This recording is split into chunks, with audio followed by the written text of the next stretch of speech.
ఈరోజు రాష్ట్ర వ్యాప్తంగా జరుగుతున్నటువంటి దాడులను ఖండిస్తూ ప్రజాస్వామ్య ప్రక్రియలో గెలుపులు ఓటములు సహజం. అధికారం ఉండటము లేకపోవడం అటువంటిది జరుగుతూ ఉంటాయి. అధికారం వచ్చిన వాళ్ళు భవిష్యత్ ప్రణాళిక రూపొందించుకొని అభివృద్ధిని ఏ రకంగా చేయాలన్నటువంటి ఆలోచనతో ఉండాలి. అలా కాకుండా చాలా ప్రాంతాలలో జరుగుతున్నటువంటి ఘర్షణలు చూసినప్పుడు చాలా బాధ అనిపిస్తుంది. అదే రకంగా పోలీసులు కూడా మాకెందుకులే ఇది అన్నట్టు వ్యవహరించడం కూడా సరైనటువంటి పద్ధతి కాదు. చాలామంది పైన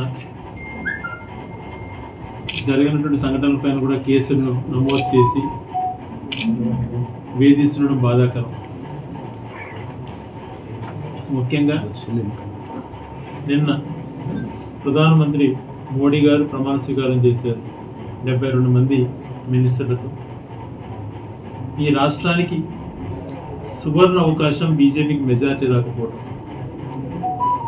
240 సీట్లు మాత్రమే వాళ్ళకి రావటం, 32 సీట్లు భాగస్వాములపైన ఆధారపడి ఉండడం ఒక వరం.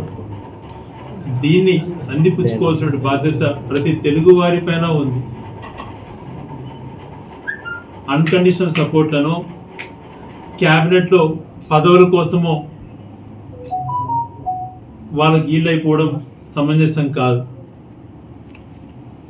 ఈరోజు పోలవరానికి సంబంధించి 12,000 కోట్ల రూపాయలు రాష్ట్రానికి రావాల్సినటువంటిది గౌరవ మాజీ ముఖ్యమంత్రి జగన్మోహన్ రెడ్డి గారు జనవరి ఫిబ్రవరిలో అత్యద్భుతంగా దానివల్ల ఎక్కువ పట్టుబట్టడంతో ఒక కొలిక్కి వచ్చింది.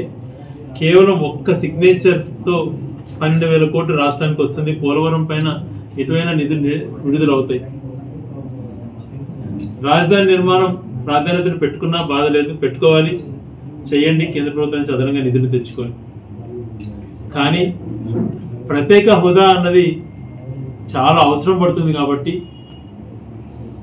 మీ యొక్క భాగస్వాములతో, ముఖ్యంగా తెలుగుదేశం సపోర్టుతో బీజేపీ ప్రభుత్వం ఫామ్ చేసింది. కాబట్టి దానిపైన కొంచెం గట్టిగా మాకు అది ఇస్తేనే మేము మద్దతు ఇస్తాము అన్నటువంటి రీతిలో వాళ్ళని కానీ మనం ఇప్పుడు చెప్పగలిగితే ప్రత్యేక హోదా ఇచ్చేటువంటి అవకాశం ఉంది.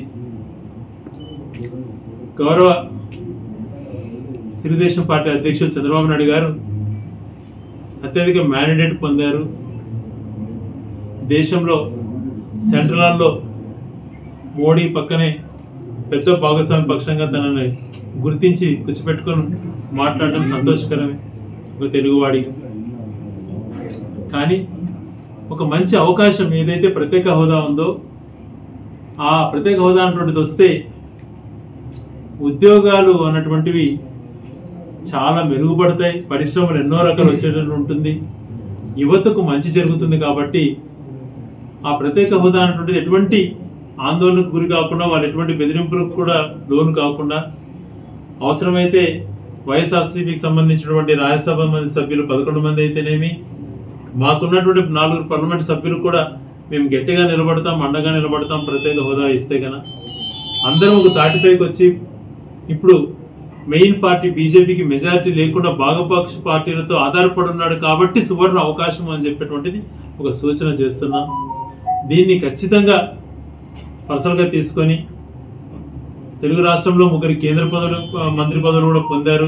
వాళ్ళు కూడా అభినందన తెలియజేస్తూ, పదవుల కంటే కూడా ఈ ప్రత్యేక హోదానే మాకు అత్యంత ఇంపార్టెంట్ అన్నటువంటిది గట్టిగా తీసుకెళ్తారు అని చెప్పి ఆశిస్తున్నాను. కారణం ఇప్పుడు అది మిస్ అయితే మరి ఎప్పటికీ కూడా అవకాశం రాదు. గతంలో గౌరవ జగన్మోహన్ రెడ్డి గారు ప్రమాణ స్వీకారం చేసేటువంటి ముందుకు మర్యాదపూర్వకంగా ప్రధానమంత్రి కలవని వెళ్ళినప్పుడు ఇంటి బయటనే మా సపోర్ట్తో ఆధారపడి వచ్చినంటే నేను సంతోషపడి ఉండేవాడిని, వాళ్ళ సొంతంగా వాళ్ళకు మెజారిటీ రావడం చాలా బాధాకరం అని చెప్పినటువంటి ధైర్యంగా చెప్పినటువంటి మాట మనం అంత సులభంగా మర్చిపోకూడదు. ఏ ఒక్కరు కూడా ప్రజలు మ్యాండేట్ ఇవ్వచ్చు. ప్రజలు మ్యాండేట్ ఇచ్చినప్పుడు మనం అవసరం అనుకున్నటువంటి సాధించుకునేటువంటి రెస్పాన్సిబిలిటీ తీసుకున్నప్పుడే మనం చిరస్థాయిగా మన ప్రజలు గుర్తుపెట్టుకుంటారు.